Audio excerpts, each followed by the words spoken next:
श्रीपादराजं शरणं प्रपद्ये. अध्याय 6. नरसावधानींचं वृत्त. दुसऱ्या दिवशी सकाळी जपध्यानादी पूर्ण झाल्यावर तिरुमलदास म्हणाले, बाबा, श्रीपाद श्री वल्लभ या चराचर सृष्टीचे मूल आहेत. ते वटवृक्षासारखे आहेत. त्यांचे अंशावतार सगळेच विविधता असलेल्या पारंब्यांप्रमाणे आहेत. तेच मूळ परत भूमीमध्ये जाऊन स्वतंत्र तत्व असल्यासारखं दिसतं, परंतु त्यांना आधार वटवृक्षच असतो. देवदानवापासून समस्त प्राणीमात्रांना त्यांचाच आधार आहे. त्यांच्याकडूनच समस्त शक्तींना आश्रय प्राप्त होतो. पुनरपी त्या शक्ती त्यांच्यातच विलीन होत असतात. पर्वत शिखरावर पोचलेल्या व्यक्ती सगळ्या वाटा एकसारख्याच वाटतात. त्याचप्रमाणे सगळ्या प्रकारच्या संप्रदायांचे लोक दत्त तत्वामध्येच समन्वय पावतात. प्रत्येक प्राणीमात्रास कांतीचं एक वलय असतं. मी पीठिकापुरात राहत असताना तिथं एक योगी आला. तो विग्रहाच्या कांती वलयाबद्दल माहिती सांगत असे. त्याला व्यक्तीची कांती कोणत्या रंगाची असून किती दूरवर व्यापू नये हे सांगता येत असे. त्यानं श्री कुक्कुटेश्वरालयात येऊन स्वयंभू दत्ताची सूक्ष्म कांती किती दूर व्यापून आहे आणि कोणत्या रंगाची आहे याची परीक्षा करण्याचं ठरवलं. त्या योग्यास स्वयंभू दत्ताच्या ठिकाणी श्री वल्लभांचं दर्शन झालं. त्यांच्या मस्तकाच्या भोवताली विद्युल्लतेच्या तुलनेची धवलकांती अप्रतिमपणे व्यापून होती.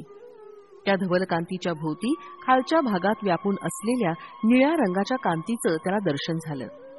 ती मूर्ती त्या योग्यास बघून म्हणाली, बाबा, दुसऱ्यांचं सूक्ष्म शरीर किती दूर व्यापलेलं आहे याची माहिती काढण्याच्या प्रयत्नात अमूल्य जीवनकाळ व्यर्थ घालवू नकोस. प्रथम तुझ्या हिताचा विचार कर. थोड्याच दिवसात तुझा मृत्यू होणार आहे. सद्गती संपादन करण्याचा विचार कर. सर्व सत्यांचा, सर्व तत्व मूलांचा मूल असलेला दत्त मीच आहे.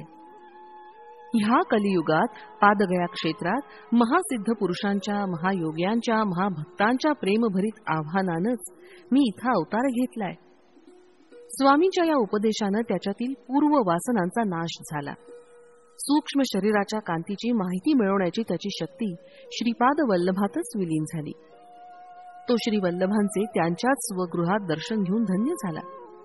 स्वच्छ अशी धवलकांती असलेले श्रीवल्लभ निर्मळ असून संपूर्ण योगावतार आहेत.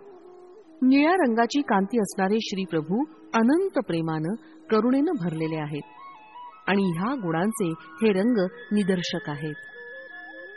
त्या योग्याची विश्रांती झाल्यावर श्रद्धापूर्ण चर्चा सुरू झाली. चतुर्वर्ण विभाग असलेल्या सूक्ष्म शरीराच्या कांतीचा भेददृष्ट्या निर्णय घ्यावा का, किंवा जन्मसिद्ध कुलगोत्राच्या दृष्टीनं निर्णय घ्यावा? कोणत्या वर्णाचा जन्म असला तर वेदोक्त पद्धतीनं उपनयन करावं? कोणत्या वर्णाच्या लोकांचं शास्त्रोक्त म्हणजे पुराणोक्त उपनयन करावं? उपनयनात भ्रुकुटीमध्ये असलेल्या तिसऱ्या डोळ्याचा संबंध असतो का? नसेल तर काही विशेष आहे का? मेधावी लोक म्हणजे काय? अशी चर्चा बराच वेळ गरम गरम चालली होती, परंतु पंडितांचं मतैक्य होत नव्हतं. सत्य ऋषीश्वर या नावाचे मल्लादी बापन्नावधानी पीठिकापूर ब्राह्मण परिषदेचे अध्यक्ष होते. त्यांना बापन्ना आर्य असं सुद्धा लोक श्रद्धेनं म्हणत असत. ते मुख्यतः सूर्याची, अग्नीची उपासना करत. पीठिकापुरात झालेल्या एका यज्ञाचं अधिपत्य करण्याची त्यांना विनंती केली होती. यज्ञाच्या शेवटी कुंभवृष्टी झाली, अर्थात वर्षा झाली. सकल जनसमुदाय आनंदला. श्री वत्सवाई नरसिंह वर्मा या नावाच्या क्षत्रिय गृहस्थांनी श्री सत्य ऋषीश्वरांना त्यांच्या गावात राहावं अशी विनंती केली. परंतु यज्ञ यागात मिळालेलं धन क्षिधा तेवढेच श्री बापन्ना आर्य घेत असत. त्या द्रव्यास शुद्धी नसेल तर ते स्वीकार करत नसत. श्री वर्मांच्या विनंतीस त्यांनी नकार दिला. श्री वर्मांची अत्यंत प्रिय असलेली कपिला गाय होती. तिचं नाव गायत्री असं होतं. ती भरपूर दूध देत असे. ती अत्यंत सुशील आणि साधू स्वभावाची होती. एकदा गायत्री दिसेनाशी झाली, कुठेतरी हरवली, रस्ता विसरली असं वर्तमान श्री वर्मांना कळलं. श्री बापन्ना आर्य ज्योतिष शास्त्राचे पंडित असल्यानं वर्मानी त्यांना गायत्रीच्या क्षेमकुशलासंबंधी प्रश्न केला. तेव्हा श्यामलांबापुरम अर्थात सामर्लकोटा मध्ये खानसाहेब नावाचा कसाई आहे, त्याच्याकडे ती आहे. लगेच न गेल्यास तिचा वध होण्याची भीती आहे, असं बापन्ना आर्य म्हणाले. वर्मानी श्यामलांबापुरास मनुष्यास पाठवण्याच्या प्रयत्नात बापन्ना आर्यांना एक अट घातली. बापन्ना आर्यांच्या वचनानुसार गायत्री मिळाली तर वर्मानी 3 एकर भूमी निवासास असं योग्य घर बापन्ना आर्यांना त्यांच्या पांडित्याचा बहुमान म्हणून द्यावं. बापन्ना आर्यांनी त्याचा अंगीकार न केल्यास गोहत्येचं पातक प्राप्त होईल. बापन्ना आर्य संकट स्थितीत पडले. त्यांनी हे दान जर घेतलं नाही तर वर्मा त्या गायीची हत्या होऊ देतील. त्यामुळे गोहत्येचं पातक लागेल. गोहत्या पातकापेक्षा पंडित बहुमानाचा स्वीकार करणं श्रेयस्कर ठरेल असं त्यांना वाटलं आणि गायत्रीची रक्षा झाली. पीठिकापुरवासियांचं नशीब उघडलं. श्री बापन्नावधानी 3 खंडी धान्य देणाऱ्या भूमीचे मालक झाले. त्यांच्या निवासासाठी घराची व्यवस्था झाली. श्री बापन्ना आर्यांना व्यंकटावधानी नावाचा मुलगा आणि सुमती नावाची मुलगी झाली. तिच्या जन्मपत्रिकेत सर्व शुभ लक्षणं असून ती चालते वेळी महाराणीच लाजवील अशी चाल आणि लचक असल्या कारणानं सुमती महाराणी असं तिचं नामकरण झालं. श्री बापन्ना आर्यांची कीर्ती थोड्याच काळात 10 दिशांना पसरली. घंडीकोटा आडनावाचा अप्पल लक्ष्मी नरसिंहराज शर्मा नावाचा भारद्वाज गोत्री आपस्तंभ वैदिक शाखेचा एक बालक पीठिकापुरात आला. त्याच्या घरी कालाग्नी शमन नावानं ओळखली जाणारी दत्ताची मूर्ती होती. ती दत्तमूर्ती पूजेच्या वेळी स्पष्ट बोलत असे, आदेश सुद्धा देत असे.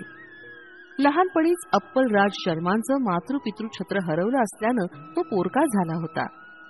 पूजासमयी कालाग्नी शमनानं तू पीठिकापुरात जाऊन हरितस गोत्रिक आपस्तंभ सूत्राच्या वैदिक शाखेचे मल्लादी बापन्नावधानी यांच्याकडे विद्याभ्यास करावा असा आदेश दिला. श्री बापन्ना आर्यांनी दत्ताच्या आदेशानुसार आपल्या घरी विद्यार्थी म्हणून आलेल्या राज शर्मास माधुकरी न मागू देता आपल्याच घरात भोजनाची व्यवस्था केली. श्री बापन्ना आर्य शनी प्रदोष समयास शिवाराधना करीत असत. घरातील स्त्रिया शनी प्रदोष दिवशी शिवाचं व्रत करीत असत. पूर्वीच्या काळी नंद यशोदेनं शनी प्रदोष शिवाराधना केल्यामुळेच साक्षात श्रीकृष्णाचं लालन पालन करण्याचा सुयोग घडून आला. बापन्ना आर्याबरोबर सुदैवानं श्री नरसिंह वर्मा, श्री व्यंकटप्पय्या श्रेष्ठी आणि थोडे प्रमुख वैश्य लोक सहभागी होत. श्री कुक्कुटेश्वर स्वामींच्या मुखातून निघालेली वाणी, सुमती आणि अप्पलराजूचा विवाह. एके दिवशी शनी प्रदोष शिवाराधना झाल्यानंतर श्री कुक्कुटेश्वराच्या शिवलिंगामधून विद्युत कांती प्रकाशत होती. त्यावेळी त्यातून वाणी झाली, बाबा बापनार्या, निस्संदेहपणे तुझी मुलगी सुमती महाराणीस अप्पलराजू शर्मास देऊन विवाह कर. त्यामुळे लोककल्याण होईल हा दत्तप्रभूंचा निर्णय आहे. ह्या महानिर्णयाचं उल्लंघन करण्याचा ह्या चराचर सृष्टीमध्ये कुठल्याही व्यक्तीस अधिकार नाही. ही देववाणी व्यंकटप्पय्या श्रेष्ठीला, नरसिंह वर्माला, तिथे असणाऱ्या सर्व जनसमुदायास ऐकण्यात आली. सगळे आश्चर्यचकित झाले. गोदावरी मंडलांतर्गत ऐनविल्ली या गावातील राजवर्माचे बंधुमित्र परिवारास वर्तमान पाठवले. विवाहाचा निर्णय झाला. राजशर्माला घरदार नव्हते, त्यामुळे थोडा विचार चालला होता. श्री व्यंकटप्पा श्रेष्ठी म्हणाले, मला पुष्कळ घरं आहेत, त्यापैकी एखादं मी राजशर्मास देईन. राजशर्मा दान घेण्यास तयार नव्हते.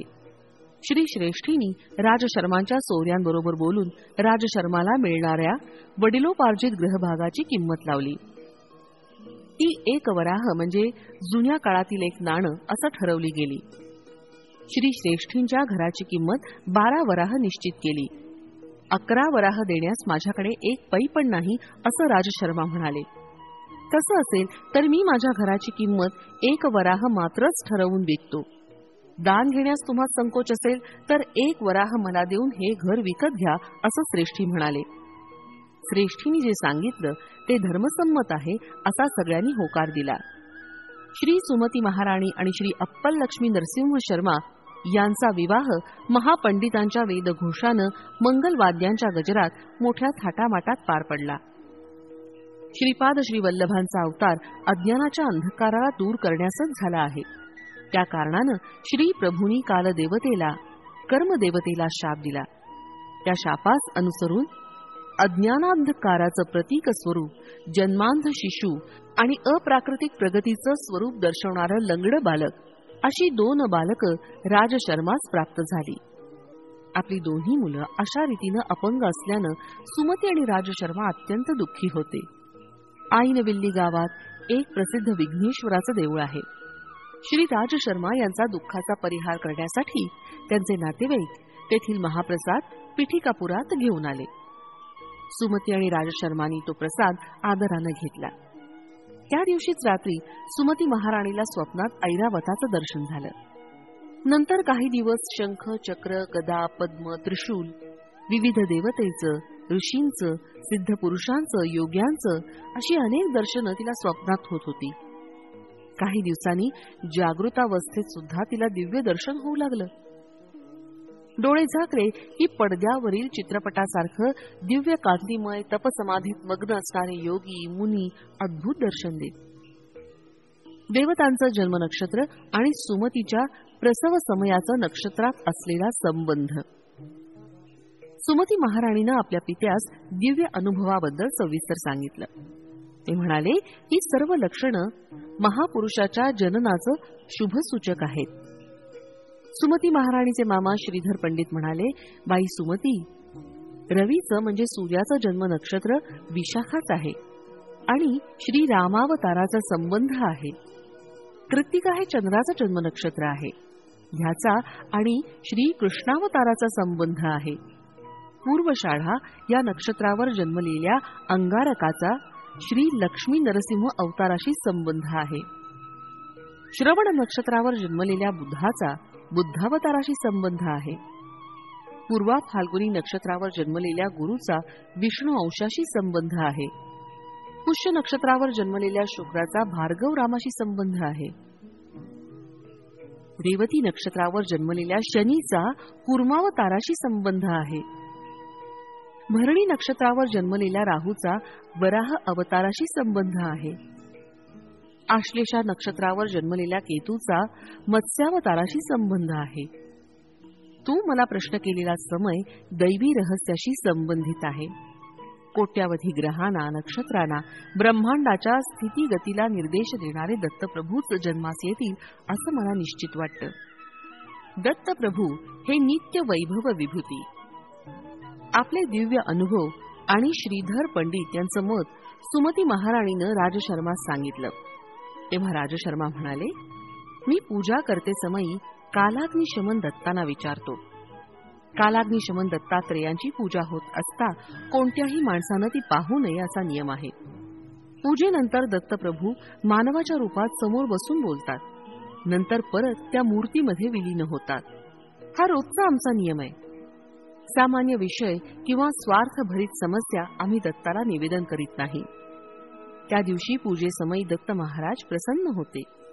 पूजेनंतर ते मानवी रूपात समोर बसले आणि श्रीधरा या असं बोलावलं. दत्त मूर्तीतून एक रूप बाहेर पडलं आणि त्यांच्या समोर ध्यानस्थ बसलं. परत आपल्या बोटानं संकेत करीत श्रीधरा या असं म्हणाले. तत्काळ ते रूप त्यांच्यातच विलीन झालं. राजशर्माला हे सगळंच आश्चर्यजनक होतं. श्री दत्तप्रभू म्हणाले, तू आता पाहिलेलं रूप येणाऱ्या शताब्दीतील येणारा एकुलता एक अंशावतारच आहे. माझ्यात लीन झालेल्या जीवनमुक्तांना सुद्धा मी बोलावताच यावं लागतं आणि जा अशी आज्ञा झाल्यास पडद्याआड झाल्यासारखं जावं लागतं. माझ्या आज्ञेचं पालन करणं त्यांना चुकतच नाही. माझ्या लीला विभूती केवळ भूमीवरच परिमित नाही. हे ब्रह्मांड सारच माझ्या हातातील खेळण्याच्या चेंडूसारखं आहे. मी एका पायानं लत्ता प्रहर केल्यास कोट्यावधी योजना पार करतो. मी जन्म मृत्यूच्या अतीत आहे असं म्हणत श्रीप्रभूंनी राजशर्माच्या भ्रूमध्यात स्पर्श केला. लगेच राजशर्माला पूर्वजन्माची स्मृती झाली. त्यानं एका युगात विष्णुदत्त या नावानं जन्म घेतला असून त्याची पत्नी सुमतीनं सोमदेवम्मा या नावानं जन्म घेतला होता असं ज्ञात झालं.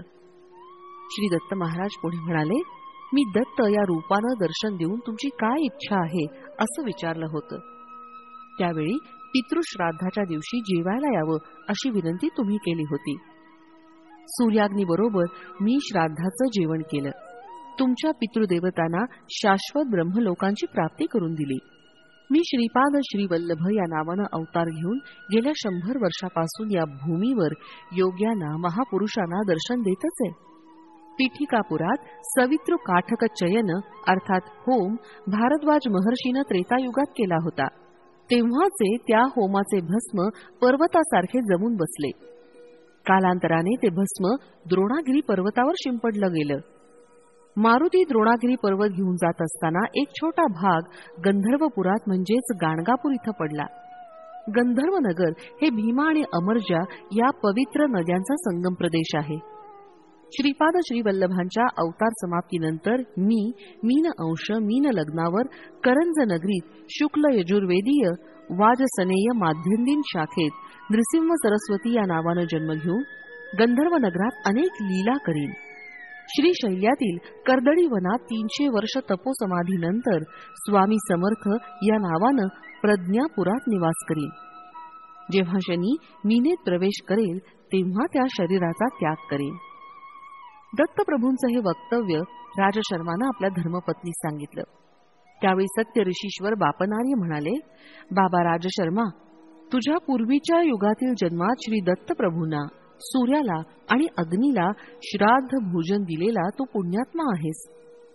या जन्मात कोणत्याही रूपात दत्त महाराज भोजन द्या असं विचारतील, तो दिवस पितृश्राद्धाचा असला तरी कसलाही विचार न करता ब्राह्मण जेवायच्या अगोदरच श्री दत्तानं भोजन विचारलं तर जरूर वाढावं.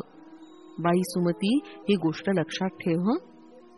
बाबा शंकर भट्टा, दत्तप्रभूंच्या लीला अलौकिक आहेत.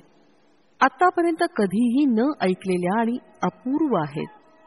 महालय अमावस्येचा दिवस होता. राजशर्मा पितृश्राद्धाच्या तयारीत होते. दारासमोर भवती भिक्षां देही असा आवाज ऐकला आणि त्या अवधूताला सुमती महाराणीनं भिक्षा घातली. काही मागणं माग असं म्हणणाऱ्या अवधूताला सुमती म्हणाली, बाबा, आपण अवधूत आहात. आपलं वाक्य म्हणजे सिद्धवाक्यच आहे. श्रीपाद श्रीवल्लभांचा अवतार लवकरच या भूमीवर होईल असं विद्वान लोक सांगतात.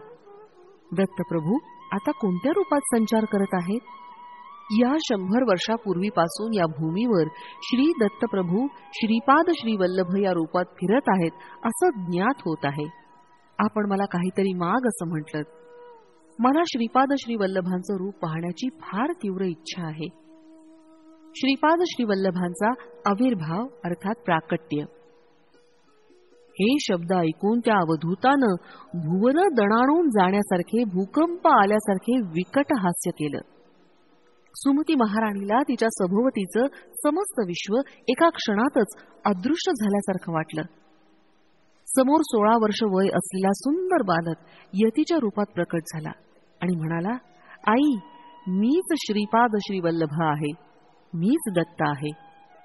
अवधूतांच्या रूपात असताना श्रीवल्लभांचं रूप पाहण्याची इच्छा व्यक्त केलीस. ती इच्छा पूर्ण करण्यास तुला श्रीवल्लभांच्या रूपात दर्शन दिलं. श्रीवल्लभांच्या रूपात असलेल्या मला कोणतंही मागणं मागू शकतेस. तू मला जेव घालून तृप्त केलंस. जे मागशील ते वरदान द्यावं अशी इच्छा आहे. या जगातील लोकांनी संकल्प रूपानं पापकर्म केल्यास पापांचं फळच प्राप्त होतं. संकल्पानं पुण्यकर्म केल्यास पुण्यकर्माचं फळ प्राप्त होतं. निष्काम कर्माचं आचरण केल्यास त्यास अकर्म म्हणतात. ते सुकर्मही नसतं अथवा दुष्कर्मही नसतं. अकर्मास पुण्य किंवा पाप असं कोणतंच फळ नाही. म्हणून दुसरंच फळ द्यावं लागतं, ते भगवंताधीन असतं. अर्जुनानं अकर्म केल्यामुळंच श्रीकृष्णानं त्याला कौरवांना मारायला सांगितलं. तसं मारल्यास पाप लागणार नाही असंच श्रीकृष्णानं अर्जुनाला सांगितलं. कौरवांचा संहार हा भगवंत निर्णयच होता. तुम्ही दंपतींनी पण विशेष असं अकर्म केलं आहे. म्हणून लोकहितार्थानं काहीतरी प्रतिफळ दिलंच पाहिजे. निस्संदेहानं तुझी इच्छा मला सांग, न चुकता ती पुरवीन. श्री दत्तांच्या दर्शनानंतर सुमती महाराणीला स्फुरलेला संकल्प. ही दिव्य मंगल मूर्ती पाहून सुमती महाराणीनं पादाभिवंदन केलं. श्रीवल्लभांनी सुमती महाराणीला उचलून उभं केलं आणि म्हणाले, आई, मुलाच्या पाया पडणं हे अयोग्य आहे. यानं मुलाचं आयुष्य क्षीण होतं. तेव्हा सुमती म्हणाली, श्री वल्लभ प्रभू आई म्हणून बोलावलं. आपलं हे सिद्ध वाक्य आहे, तेच बोल खरे करावे. तू माझा मुलगा म्हणून जन्मास यावं. यावर श्री दत्तप्रभूंनी तथास्तु असा आशीर्वाद दिला आणि म्हणाले, मी श्रीपाद श्रीवल्लभ या रूपानं तुझ्या गर्भात येईन. आईनं लेकराच्या पायावर पडणं हे लेकराचं आयुष्य क्षीण होणंच होय. म्हणून मी धर्मकर्माच्या सूत्राच्या उलट जात नाही. मी पुत्र रूपानं 16 वर्षापर्यंत जीवन व्यतीत करेन. त्यावर सुमती म्हणाली, केवढा हा विचार, 16 वर्षापर्यंतच आयुष्य, असं म्हणून विलाप करू लागली. त्यावर श्रीचरणांनी सांगितलं, आई, 16 वर्षांपर्यंत तुम्ही सांगाल तसं ऐकून राहीन. प्राप्ते तू 16 वर्षे पुत्रम मित्रवदाचरे, असं शास्त्रवचन आहे. 16 वर्ष वय असलेल्या मुलाबरोबर मित्रासारखंच वागलं पाहिजे. आपल्या इच्छांचं दडपण त्याच्यावर आणू नये. मला लग्न करण्यासाठी बंधनं घालू नयेत. मला यती होऊन स्वेच्छेनं विहार करण्याची परवानगी द्यावी. माझ्या या संकल्पाच्या विरुद्ध तुम्ही बंधन घातलं तर मी घरात राहणार नाही, असं सांगून त्वरित दत्तप्रभू अदृश्य झाले. सुमती महाराणी अवाक झाली. तिला काहीच कळेनासं झालं. घडलेला सारा वृत्तांत तिनं आपल्या पतीस विवरण करून सांगितला. तेवढ्यातच अप्पल राजू म्हणाले, सुमती, विचार करू नकोस. श्री दत्त महाराज या प्रकारे आपल्या घरी भिक्षेस येतील असा विषय तुझ्या वडिलांनी सूचना म्हणून अगोदरच सांगून ठेवला होता. श्री दत्त हे करुणेचा महासागर आहे. श्री वल्लभांचा जन्म होऊ दे, नंतर आपण विचार करू. अप्पल राजूंच्या घरी अवधूत आले ही वार्ता सगळ्या गावात पसरली. पितृदेवांची अत्यंत प्रमुख असलेली महालय अमावस्येच्या दिवशी ब्राह्मण जेवायच्या आधी अवधूताच भिक्षा दिली या विषयाची चर्चा झाली. श्री बापन्नावधानी म्हणाले, श्रीपाद श्रीवल्लभांचा जन्म होणार हे सगळेच म्हणतात. अवधूतांना साष्टांग नमस्कार करणं विहितच आहे. त्यामध्ये सुमतीचा काहीच दोष नाही. पुत्र रूपानं जन्मल्यावर त्याला साष्टांग नमस्कार केल्यास बालकाचं आयुष्य क्षीण होतं. परंतु अवधूत वेशात असताना साष्टांग नमस्कार करणं चूक नाही. या प्रसंगानं पिठिकापुरातील सर्व ब्राह्मणांची ईर्ष्या वाढली, विशेषत्वानं नरसावधानी या नावाच्या पंडिताची. अमावस्येच्या दिवशी सगळेच पितृकार्यामध्ये निमग्न झालेले होते. भोगत्यांचा दुष्काळच होता. ही फार मोठी समस्याच पडली. श्री बापन्नार यांनी अप्पल राजूंच्या घरी मात्र निर्विघ्नपणे कार्य पार पडेल असं सांगितलं. श्री राजशर्मा कालाग्निशमनाचं म्हणजे दत्ताचं ध्यान करत होते. तितक्यात भोगते म्हणून 3 अतिथी आले आणि पितृकार्य निर्विघ्नपणे पार पडलं. बाबा शंकर भट्टा त्या दिवशी वैश्याना वेदोक्त उपनयन करण्याचा अधिकार आहे का नाही असा विषय चर्चेत मुख्यतांश होता. ब्राह्मणांची परिषद जमली. बंगाल देशातील नवद्वीपाहून आशुतोष या नावाचे पंडित पादगया क्षेत्रास आले होते. त्यांच्याकडे अत्यंत प्राचीन नाडी ग्रंथ होते. त्यांना देखील पंडित परिषदेचं आमंत्रण होतं. बापन्नाचार्यांनी सांगितलं, नियमनिष्ठेमध्ये ब्राह्मण, क्षत्रिय, वैश्य समानच असतात. श्रीपादांच्या जन्मसमयी दृगोच्चर झालेलं अद्भुत दृश्य. इतक्यात मी म्हणालो, महाराज, श्रीपाद प्रभूंच्या लीला विस्तारपूर्वक सांगून मला धन्य करावं. आणि शंकर भट्टा नरसावधानी बापन्नार्यांवर क्रोधित झाले आणि येन केन प्रकारेण त्यांचा अपमान करण्याचं त्यांनी ठरवलं. नरसावधानींची बगलामुखी साधना विफल होण्याचं एकमेव कारण बापन्नार्यच आहेत असं त्यांच्या मनानं ठामपणे घेतलं होतं. तांत्रिक प्रयोगानं बापन्नार्यानं त्यांची मंत्रसिद्धी निष्प्रभ केली असा कुप्रचार करण्यास त्यांनी सुरुवात केली. नाडी ग्रंथात श्रीपाद प्रभूंच्या अवताराविषयी जे विवरण होतं ते त्यांना विचलित करत होतं. नाडी ग्रंथ हा मूलतः अविश्वसनीय आहे. बापन्नार्यांनी मत्स्याहारी ब्राह्मणास भोजन दिलं हा अनाचार घडला असा नरसावधानी यांनी वाद मांडला. मनुष्य पूर्ण ब्रह्माचा अवतार कदापि होऊ शकत नाही. तर तान्हबाळ श्रीपाद श्रीवल्लभ सर्वांतर्यामी, सर्वज्ञ, सर्वशक्तिमान असे श्री दत्तप्रभूंचे अवतार कसे काय बरं होऊ शकतील? श्रीपाद प्रभूंनी अगदी लहान असताना केलेला प्रणवोच्चार, पाळण्यात असताना केलेला शास्त्र प्रसंग आणि वयास न शोभणारे प्रज्ञेचे प्रदर्शन नरसावधानींना पटलं नाही.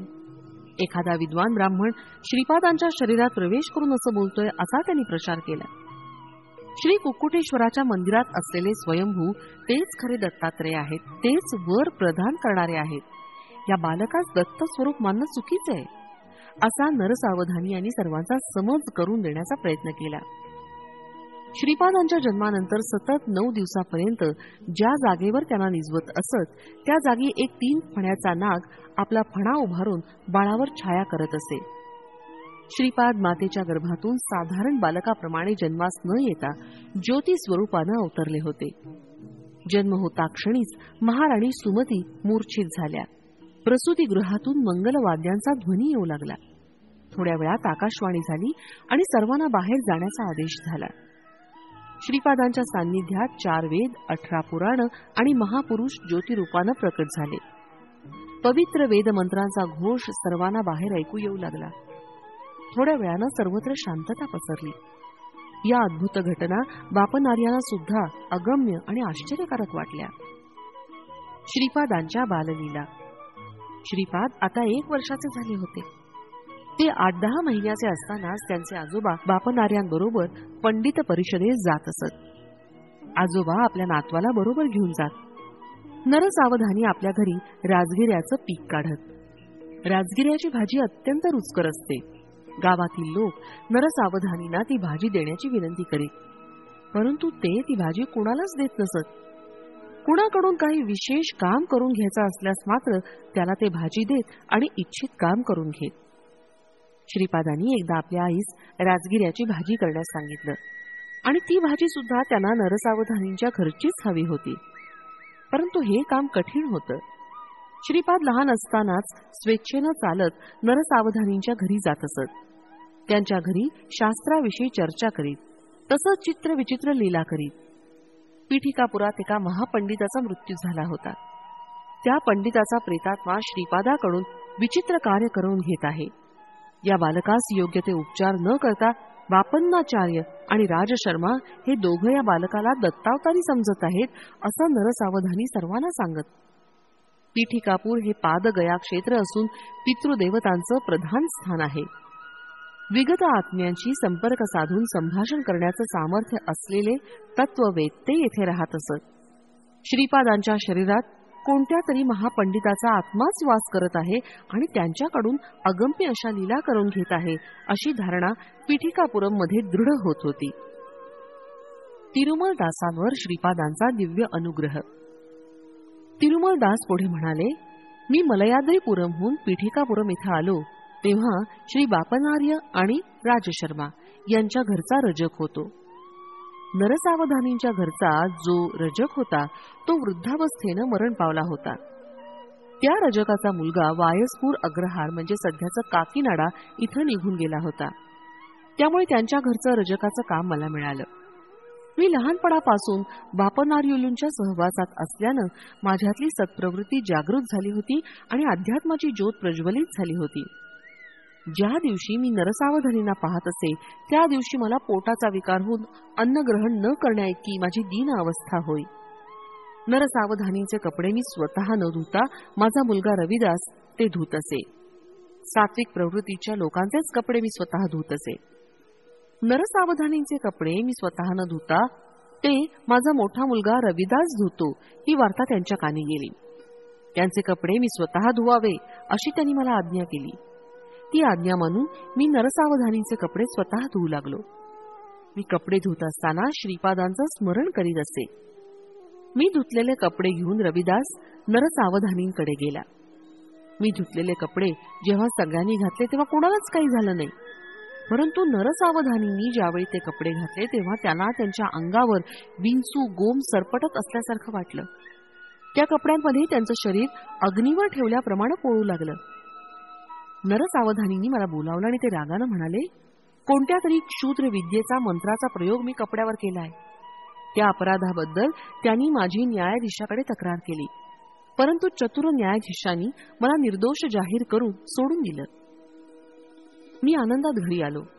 थोड्याच वेळात श्रीपाद प्रभू एका 16 वर्षाच्या युवकाच्या रूपात आमच्या घरी आले. श्रीपाद प्रभू वाटेल त्या रूपात येऊन भक्तांना दर्शन देत असत. मी आश्चर्यानं म्हणालो, महाराज, आपण उत्तम अशा ब्राह्मण कुलामध्ये जन्मलेले आहात. तेव्हा आमच्यासारख्या रजकांच्या वस्तीत येणं काही योग्य नाही.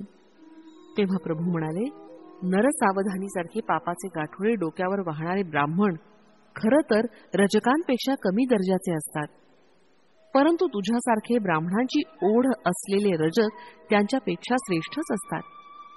श्रीपादांचे ते शब्द ऐकून मी त्यांच्या चरणावर नतमस्तक झालो आणि ढसाढसा रडलो. श्री प्रभूंनी माझ्याकडे अमृत दृष्टीनं पाहिलं आणि आपल्या दिव्य हाताचा स्पर्श करून मला उठवलं. नंतर त्यांनी आपला उजवा हात माझ्या शिरावर ठेवला आणि त्याच क्षणी मला पूर्वीचे जन्म आठवले. माझ्यातील योग शक्तींना चालना मिळाली. कुंडलिनी शक्ती सुद्धा जागृत झाल्याचा अनुभव येऊ लागला. श्रीपाद प्रभू हळूहळू पावलं टाकत अंतर्धान पावले. श्रीपाद प्रभूंनी आपल्या आईजवळ राजगिऱ्याची भाजी करून देण्याचा हट्ट केला. त्यांना नरसावधानींच्या घरातली भाजी हवी होती, परंतु ती गोष्ट अशक्य वाटत होती. यावेळी बापन्नार्य म्हणाले, श्रीपादा, उद्या सकाळी मी तुला नरसावधानीच्या घरी घेऊन जातो. तू स्वतः त्यांना राजगिऱ्याची भाजी देण्याची विनंती कर. परंतु जर त्यांनी ती भाजी देण्यास नकार दिला तर त्या भाजीसाठी पुन्हा कधीही हट्ट करू नकोस. दुसऱ्या दिवशी बापनार्य बालक श्रीपादाला घेऊन नरसावधानींकडे गेले. त्यांच्या घरी जाताच बापनार्य श्रीपादांना म्हणाले, श्रीपादा, मोठ्यांना नमस्कार करून त्यांचे आशीर्वाद घ्यावेत. नरसावधानी बाहेर उसरीवर बसले होते. त्यांची लांब शिखा पाठीवर रुळत होती. ती नरसावधानींना अत्यंत प्रिय होती. श्रीपादांनी नरसावधानींकडे बघितलं आणि दोन्ही हात जोडून त्यांना नमस्कार केला. श्रीपादांची तीक्ष्ण नजर नरसावधानींच्या पाठीवर विसावलेल्या शिखेवर पडली आणि काय आश्चर्य, ती आपोआप गळून खाली पडली. ती पाहून नरसावधानी अगदी गोंधळून गेले. यावेळी श्रीपाद म्हणाले, आजोबा, नरसावधानी आजोबांची अत्यंत प्रिय असलेली शिखा गळून पडली. आता त्यांच्याकडे राजगिऱ्याची भाजी मागणं योग्य होईल का? चला आपण घरी जाऊ. श्रीपादांनी राजगिऱ्याची भाजी पुन्हा कधीही विचारले नाही. श्रीपादांच्या नमस्कारामुळे झालेलं नुकसान नरसावधानींच्या लक्षात आलं. ते ध्यानात बसले असताना त्यांच्या शरीरातून त्यांच्यासारखंच दिसणारं एक तेजोवलय बाहेर पडलं. नरसावधानींनी त्या तेजोवलयास विचारलं, तू कोण, कुठे चाललास? त्या तेजपुंज नरसावधानी सारखे दिसणाऱ्या आकृतीने उत्तर दिलं, मी तुझ्यात राहणारं पुण्य शरीर आहे. तू आतापर्यंत कितीतरी वेद पठण केलं आहेस, स्वयंभू दत्तात्रेयांची आराधना केलीस, परंतु साक्षात श्री दत्तात्रेयांचे अवतार असलेले श्रीपाद श्रीवल्लभ यांचा अपमान केलास. तुला तुझ्या शिखेवर राजगिऱ्याच्या भाजीवर असलेलं प्रेम आसक्तीच्या 1,00,000 प्रेम जरी श्रीपादांच्या विषयी असतं तर तुझ्या जन्माचं सार्थक झालं असतं. परंतु मोहपाशाने स्वतःच बांधून घेऊन मोक्षाची एक दिव्य संधी तू घालवलीस. तू लवकरच दरिद्री होशील. त्या दारिद्र्याचं हरण करण्यासाठी श्रीपाद प्रभूंनी तुला शाकदान मागितलं होतं. त्यांना जर तू ते दान दिलं असतंस तर तुला आता येणारं दारिद्र्य न येता उत्तम ऐश्वर्य प्राप्त झालं असतं. तू स्वतः आपल्या हाताने ही संधी दवडलीस. श्रीपाद प्रभू करुणेचे सागर आहेत. हा अवतार संपल्यावर ते दुसरा नृसिंह सरस्वती नावानं अवतार ग्रहण करतील. त्यावेळी तू एक दरिद्री ब्राह्मणाच्या रूपात जन्म घेशील. त्या जन्मात सुद्धा तू घरी राजगिऱ्याची भाजी पिकवशील. त्यावेळी योग्य समय पाहून मी पुन्हा तुझ्या शरीरात प्रवेश करीन. त्यावेळी श्रीपाद प्रभू तुझ्या घरी भिक्षेसाठी येतील. तू प्रेमानं वाढलेली भिक्षा घेऊन तुला ते ऐश्वर्य प्रदान करतील. सध्या मात्र मी तुझं शरीर सोडून जातोय. श्रीपाद प्रभूंनी केलेला नमस्कार तुला नव्हता तर तुझ्यातील पुण्य स्वरूपात वास्तव्य करणाऱ्या मला होता. त्यांनी मला तुला सोडून त्यांच्या स्वरूपात लीन होण्याची आज्ञा केली होती. त्यानुसार मी श्रीपादांच्या स्वरूपात लीन होण्यास जात आहे. आता तुझ्या शरीरात केवळ पाप पुरुषच उरला आहे. असं बोलून तो पुण्यात्मा श्रीपादांमध्ये विलीन झाला. कालांतरानं नरसावधानीची प्रकृती क्षीण होत गेली. लोक त्यांच्या शब्दांचा निरादर करू लागले. त्यांच्या चेहऱ्यावर विलसणारे विद्वत्तेचं तेज लोप पावलं. त्याचवेळी पिठिकापुरात विषूची म्हणजेच कॉलराची साथ पसरली. यात अनेक ग्रामवासी या रोगास बळी पडले. दूषित पाण्यामुळे हा रोग बळावत असल्याचा निष्कर्ष गावातील वैद्यांनी काढला. भयभीत झालेल्या ग्रामवासियांनी या महामारीच्या रोगावर शास्त्रीय रीतीनं निर्मूलन पद्धती काढावी अशी प्रार्थना श्री बापनार्यांना केली. श्री बापनार्यांनी आपल्या अंतर्दृष्टीनं जाणलं की महामारी जलदोषानं झालेली नसून वायुमंडल कलुषित झाल्यानं झाली आहे. परंतु बापनार्यांचं हे मत गावातील वैद्यांना पटलं नाही. ग्रामस्थांनी ग्रामदेवतेस पशुबली देऊन तांत्रिकाकडून विविध प्रकारच्या पूजा महामारीच्या निर्मूलनासाठी केल्या. पशुचा बळी दिल्यानं त्यांच्यातील प्राणशक्ती बळजबरीनं बाहेर काढली जाते आणि तिला मंत्रोच्चारानं वश करून घेतात. प्राणशक्तीस वृद्धिंगत करण्यासाठी योगाच्या प्रक्रिया किंवा सात्विक आराधनेचा अवलंब करणं अधिक योग्य आहे, असं श्री बापनार्यांचं मत होतं. त्यांनी ग्रामवासियांना असं सुचवलं, परंतु अंधश्रद्धेनं त्यांनी पशुबळी देण्याचं थांबवलं नाही. गावातील काही मंडळींनी पशुबळीचा विषय श्रीपाद प्रभूंपुढे काढला. त्यावर श्रीपाद म्हणाले, ग्रामदेवतेस विनंती केली आहे की तिनं पशुबळीचा स्वीकार करू नये. श्रीपादांच्या आज्ञेनुसार ग्रामदेवता समुद्र स्नान करण्यास गेली आहे. आता दूध उतू घालून देवतेस नैवेद्य अर्पण केल्यास या रोगराईपासून तुमची सुटका होईल. कालिकेचं रूप धारण केलेली ग्रामदेवता शांत होईल. ही वार्ता गावातील सर्व लोकांना कळवण्यासाठी एका चर्मकारास बोलावून चर्मवाद्यावर दवंडी पेटवण्यास सांगितलं. दवंडी कोणी पेटायची असं विचारल्यावर श्रीपाद म्हणाले, विषूची रोगानं ग्रस्त वेंकय्या यानं दवंडी पेटावी, असा माझा निरोप त्यास सांगा. हे सर्व ग्रामवासी वेंकय्याजवळ गेले. तो मरणासक्त होता. त्याला हा निरोप देताच तो मूर्छित पडला. एका घटकेनंतर तो शुद्धीवर आला तेव्हा तो पूर्णपणे बरा झाला होता. ही बातमी हा हा म्हणता संपूर्ण पिठापूरमध्ये चर्चेचा विषय झाली. व्यंकय्यानं गावात फिरून चोहीकडे दवंडी पिटली. बापनार्यांनी आपल्या सेवकास पाण्यानं भरलेलं एक मोठं भांड त्यांच्या समोर आणून ठेवण्यास सांगितलं. वायुमंडळातील विषारी किटाणूंचा नाश करण्यासाठी योग्य त्या मंत्राचं संधान केलं आणि तत्काळ हवेतील विषारी किटाणू पाण्यात टप टप येऊन पडले. अशा प्रकारे वायुमंडळ शुद्ध झालं आणि महामारी रोगाचं निर्मूलन झालं. श्रीपादांच्या जन्मतिथीस राजशर्मा पत्नीसह श्रीपादांना घेऊन बाळाचे आजोबा श्री बापनार्य यांच्याकडे आले. ज्या ज्यावेळी बापनार्यांनी श्रीपादांच्या चरणावरील शुभचिन्ह पाहण्याचा प्रयत्न केला त्यावेळी त्यांना कोटी कोटी सूर्याच्या तेजस्वितेचा अनुभव येई आणि ती शुभचिन्ह त्या तीव्र प्रकाशात दिसत नसत. याचं त्यांना राहून राहून आश्चर्य वाटे. परंतु त्या दिवशी उषक्काली साळीच्या कोंड्यावर दिव्य असं पदचिन्ह दिसलं. त्यांनी आपली कन्या सुमतीस विचारलं, बाळ, या कोंड्यावरून कोण गेलं? तुमचा लाडका नातूच इथून गेला. आणि कोण बाबा? सुमतीनं उत्तर दिलं. ते पदचिन्ह 16 वर्षीय कुमाराच्या पदचिन्हासारखं होतं. आजोबांनी श्रीपादांना आपल्या मांडीवर घेतलं आणि त्याच्या चरणकमलांचे ते निरीक्षण करू लागले. यावेळी त्यांना दिव्य प्रकाश न दिसता मीच साक्षात दत्तात्रेयाचा अवतार आहे असं सूचित करणाऱ्या सुस्पष्ट अशा चिन्हांचं दर्शन झालं. त्या दिव्य चरणांचं बापनार्यांनी कौतुकानं चुंबन घेतलं. हा बालक श्री दत्तात्रेयाचा अवतार असल्याचा त्यांचा निर्धार दृढ झाला. त्याच वेळी त्यांच्या मुखातून श्री दत्ताच्या स्तुतीपर पद आपोआप निघालं. त्या दिव्य चरणांच्या दर्शनानं बापनार्यांच्या अंगी अष्टभाव सिद्ध झाले. त्यांच्या डोळ्यातून आनंदाश्रू वाहू लागले. ते श्रीपादांच्या गालावर ओघळले आणि मोत्याच्या बिंदूसारखे चमकत होते. आजोबांनी आपल्या उपरण्यानं हळुवारपणे श्रीपादाच्या गालावरील ते थेंब पुसले. त्यावेळी श्रीपाद म्हणाले, आजोबा, तुम्ही सौरमंडलातून शक्तिपात करून ती शक्ती श्री शैल्यस्थित श्री मल्लिकार्जुन शिवलिंगात आकर्षित केली होती. त्याच वेळी सूर्यमंडलातील ती शक्ती गोकर्ण महाबळेश्वरी व पादगया क्षेत्री स्थित असलेल्या स्वयंभू दत्तात्रेयांच्या ठिकाणी सुद्धा आकर्षित झाली. गोकर्ण महाबळेश्वर क्षेत्रास अधिक शक्तिसंपन्न करण्याचा संकल्प आहे. प्राणीमात्रातून जे अनिष्ट स्पंदन बाहेर पडतात त्या स्पंदनांना माझ्यात लय पावून जे जे साधक आश्रित आहेत त्यांच्या प्रती शुभ स्पंदनांचं प्रसारण व्हावं असा माझा संकल्प आहे. गोकर्ण महाबळेश्वर हे परमेश्वराचं आत्मलिंग आहे.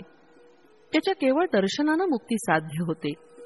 तसंच श्री शैल्याच्या दर्शनानं सुद्धा मुक्तीचं फळ प्राप्त होतं. येथील मल्लिकार्जुनास शक्ती संपन्न करण्याचा संकल्प आहे. तुम्ही सत्यऋषी आहात. मी यतीच्या रूपात होतो तेव्हा आईनं मला नमस्कार केला.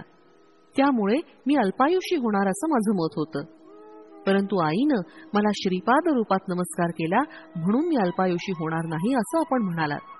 तेव्हा आपल्या दोघांचंही म्हणणं खोटं होऊ नये म्हणून मी केवळ 16 वर्षापर्यंतच तुमच्या घरी राहण्याचं ठरवलं आहे. संसार बंधनातून मुक्तीची इच्छा करणाऱ्या मुमुक्षूंना अनुग्रह देण्याचं कार्य पुढे आहे. मी चिरंजीव असावं असा तुमचा संकल्प आहे, तो मी पूर्तीच नाही. श्रीपाद श्रीवल्लभ हे स्वरूप गुप्त करेल. नृसिंह सरस्वती हा अवतार घेतला तरी श्रीपाद श्रीवल्लभ रूप हेच नित्य सत्य रूप म्हणून राहील. नृसिंह सरस्वतीचे अवतार कार्य पूर्ण करून श्रीशैल्यास असलेल्या कदलीवनात 300 वर्षपर्यंत तपश्चर्या करून प्रज्ञापूर अर्थात अक्कलकोट इथं स्वामी समर्थ रूपात प्रकट होईल. तेथील वटवृक्षामध्ये माझी प्राणशक्ती प्रवेश करून मल्लिकार्जुन शिवलिंगात विलीन होईल. बापणनार्यांना हे सगळं आश्चर्यकारक आणि अद्भुत असं वाटलं. आजोबांच्या घरी पहिल्या वर्षीचा वाढदिवस अति आनंदात आणि थाटात साजरा झाला. पिठिकापुरमला त्या दिवशी आणखीन एक आश्चर्य घडलं. नरसावधानी, देवळाचे पुजारी आणि अजून काही मंडळी कुक्कुटेश्वराच्या मंदिरात दर्शनाला गेले असताना त्यांना तेथे स्वयंभू दत्तात्रेयाची मूर्ती दिसली नाही. मंदिरातील मूर्ती दिसेनाशी झाल्याची वार्ता गावात दावानलासारखी पसरली. नरसावधानीच्या विरुद्ध असलेला एक तांत्रिक मूर्ती अदृश्य होण्याचं कारण नरसावधानीच आहेत असं मोठ्या तावातावानं म्हणू लागला. नरसावधानी शूद्र विद्येचे उपासक आहेत आणि त्यांनीच मूर्ती अदृश्य केली असा प्रचार गावात करण्यास त्यानं सुरुवात केली. पिठापुरमच्या ब्राह्मणांनी नरसावधानींच्या घराची झडती घेण्याचं ठरवलं. ते ब्राह्मण श्री बापणनार्यांना भेटले आणि झालेला प्रकार सांगितला. तेव्हा बापणनार्या त्या ब्राह्मणास म्हणाले, सत्य प्रत्ययास येईपर्यंत मौन राहावं. योग्य वेळी या प्रश्नाचं समाधान होईल. नरसावधानींच्या घराची झडती घेऊन संशयस्थळी खोदकाम केल्यावर तिथं मानव कपाल आणि क्षुद्र विद्येस उपयोगी पडणाऱ्या काही वस्तू सापडल्या, परंतु श्री दत्तात्रेयांची मूर्ती मात्र मिळाली नाही. श्री नरसावधानी मूर्तीच्या चोरीच्या आरोपापासून मुक्त झाले, परंतु ते क्षुद्र विद्येचे उपासक असल्याचं सिद्ध झालं. दिवसेंदिवस त्यांची प्रकृती क्षीण होत होती. त्यांच्याकडे एक वांज गाय होती. तिला बैलाप्रमाणे शेतीच्या कामासाठी ते वापरत, पण वेळेवर दाणा पाणी सुद्धा देत नसत. एके दिवशी नरसावधानीच्या विरुद्ध असलेल्या तांत्रिकानं त्या गायीच्या शरीरात क्षुद्र शक्तीचं आवाहन केलं. त्यामुळे त्या गायीनं खुंटाचं बंधन तोडून टाकून ती घरात शिरली आणि घरच्या लोकांना शिंगानं मारू लागली. नरसावधानींनी अतिप्रेमानं लावलेला राजगिऱ्याच्या भाजीचा मळा तिने उद्ध्वस्त केला. त्या गायीजवळ जाऊन तिला दोरीनं बांधणं कोणाचंच शक्य झालं नाही. त्याच दिवशी नरसावधानींच्या घरी त्यांच्या आईचं श्राद्ध होतं. श्राद्धाचा संपूर्ण स्वयंपाक झाला होता. श्राद्धाच्या ब्राह्मणांचं भोजन झालं होतं. घरच्या मंडळींचं मात्र जेवण अजून झालं नव्हतं. या गायीनं सारं अन्न आणि वडे खाऊन टाकले. याच वेळी बालक श्रीपाद प्रभू आपल्या वडिलांना नरसावधानींच्या घरी घेऊन जाण्याचा हट्ट करू लागले. श्रीराज शर्मा त्यांना घेऊन नरसावधानींच्या घरासमोर जाऊन उभे राहिले. तेवढ्यात ही गाय नरसावधानींच्या घरातून बाहेर आली. तिनं अंगणात उभे असलेल्या श्रीपादांना 3 प्रदक्षिणा घातल्या आणि त्यांच्या चरणी नतमस्तक झाली आणि त्याच अवस्थेत गतप्राण झाले. या प्रसंगानंतर गावातील लोक अनेक मतं व्यक्त करू लागले. गायीनं खाल्लेल्या वड्यामध्ये विष होतं आणि ते खाल्ल्यानं गाय मरण पावली. आता नरसावधानींना गोहत्येचं पाप लागेल असे नाना लोकापवाद उठू लागले. त्यामुळे नरसावधानी त्रस्त झाले होते. त्या गायीनं श्रीपादांना 3 प्रदक्षिणा घातल्या आणि नंतर त्यांच्या चरणांवर मस्तक ठेवून प्राण सोडले. या कारणानं श्रीपाद हे दैवी अवतार असल्याची सर्व लोकांची खात्री झाली. राजशर्मांना आयुर्वेद शास्त्राचं ज्ञान होतं. ते नरसावधानींना विनंतीनुसार त्यांचा औषधोपचार करत होते, परंतु त्यांच्या दुर्धर रोगावर औषधाचा काहीच परिणाम दिसून येत नव्हता. नरसावधानींची प्रकृती खालावतच गेली आणि त्या रोगातच त्यांचा एके दिवशी देहांत झाला. नरसावधानींच्या मृत्यूमुळे गावातील लोक श्री राजशर्मांनी त्यांना उत्तम औषध दिली नाही, त्यामुळे ते आपल्या जीवास मुकले असं बोलू लागले. काही जण म्हणू लागले की श्रीपाद श्रीवल्लभ नरसावधानींकडे रोज जात असत. ते जर दत्तावतारी असते तर नरसावधानींचा मृत्यू कसा झाला? अनेकांनी गोहत्येचं पातकच त्यांच्या देहांताचं कारण असल्याचा निर्वाळा दिला. नरसावधानींच्या कुटुंबियांचं सांत्वन करण्यासाठी श्री राज शर्मा व श्रीपाद गेले असताना नरसावधानींच्या पत्नीनं त्यांचा हात धरून म्हटलं, अरे बाळा श्रीपादा, चिमूटभर सौभाग्याचं वाण घेण्यासाठी मी दूर दूर पर्यंत हळदी कुंकवास जात होते. तू दत्तात्रेयच आहेस तर नरसावधानी आजोबांना जिवंत करणं तुला शक्य नाही का? असं म्हणून ती माऊली रडू लागली. नवनीतासारखं मऊ हृदय असलेल्या श्रीपाद प्रभूंनी त्या मातेचे अश्रू पुसले. शवयात्रा सुरू झाली. राजशर्मा आणि श्रीपाद त्या अंतिम यात्रेत सहभागी झाले. नरसावधानींच्या ज्येष्ठ पुत्रानं पित्याच्या चितेस अग्नी देण्यासाठी अग्नी हातात घेतला. त्यावेळी श्रीपादांच्या नयनातून 2 थेंब बाहेर पडले.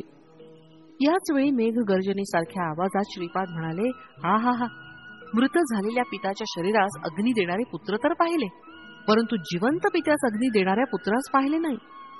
हे वक्तव्य ऐकून स्मशानात जमलेले सारे लोक निस्तब्धतेनं श्रीपादांकडे पाहू लागले. श्रीपादांनी चितेवर असलेल्या नरसावधानींच्या भ्रूमध्यावर अंगुष्ठानं स्पर्श केला. त्या दिव्य स्पर्शानं नरसावधानींच्या अंगात चैतन्य स्फुरू लागलं आणि आश्चर्य असं की काही क्षणातच ते चितेवरून खाली उतरले. त्यांनी श्रीपाद प्रभूंना साष्टांग नमस्कार केला आणि सर्व लोकांबरोबर ते घरी परतले. त्यांना सजीव घरी परत आलेलं पाहून त्यांच्या पत्नीस अत्यंत आनंद झाला. श्रीपाद प्रभूंच्या अंगुष्ठ स्पर्शानं नरसावधानींना कर्मसूत्राचं सूक्ष्म ज्ञान आलं. त्यांच्या घरातील मृत झालेली वांझ गाय ही गतजन्मातील नरसावधानींची माता होती. त्यांच्या घरी असलेला बैल हे त्यांचे पिताश्री होते. या गोष्टींचा बोध नरसावधानींना झाला. मरते समयी त्या गायीनं श्रीपाद प्रभूंना आपलं दूध त्यांनी प्यावं अशी विनंती केली होती.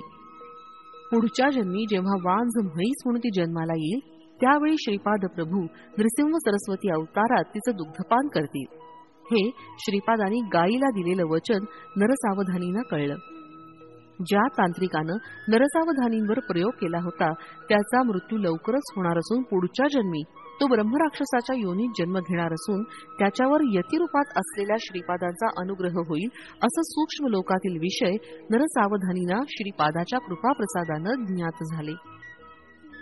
त्यांना स्वतःच्या पुढील जन्माची माहिती सुद्धा कळली. पुढील जन्मात त्यांच्या घरी यतिरूपानं श्रीपाद प्रभू येऊन त्यांच्याकडून राजगिऱ्याच्या भाजीची भिक्षा स्वीकारून राजगिऱ्याचं पीक स्वहस्ते नष्ट करून त्याच्या मुळाशी असलेला सोन्याच्या नाण्यांनी भरलेला हंडा त्यांना देतील. ही भविष्य वार्ता नरसावधानींना श्रीपादांच्या अंगुली स्पर्शानं कळली होती. श्रीपादांचा चेहरा अतिशय सात्विक, सुंदर, दैदिप्यमान असा होता. त्यांची तुलनाच होऊ शकत नाही. श्रीपाद प्रभूंनी नरसावधानी आणि त्यांच्या पत्नीस केलेला उपदेश, त्यांचा अनुग्रह, केलेली विधानं मी तुला उद्या सांगेन. आता आपण त्यांचं स्मरण करीत भजनात रंगून जाऊया. ज्या ठिकाणी त्यांचं नामस्मरण, भजन, कीर्तन होतं त्या ठिकाणी श्रीपाद प्रभू सूक्ष्म रूपानं संचरण करीत असतात हे अक्षर सत्य आहे. तिरुमल दासासारख्या भक्ताच्या सत्संगतीनं आनंदानं आम्ही पुलकित झालो. श्रीपाद श्रीवल्लभांचा जय जयकार. फलश्रुती. पितृशापापासून निवृत्ती.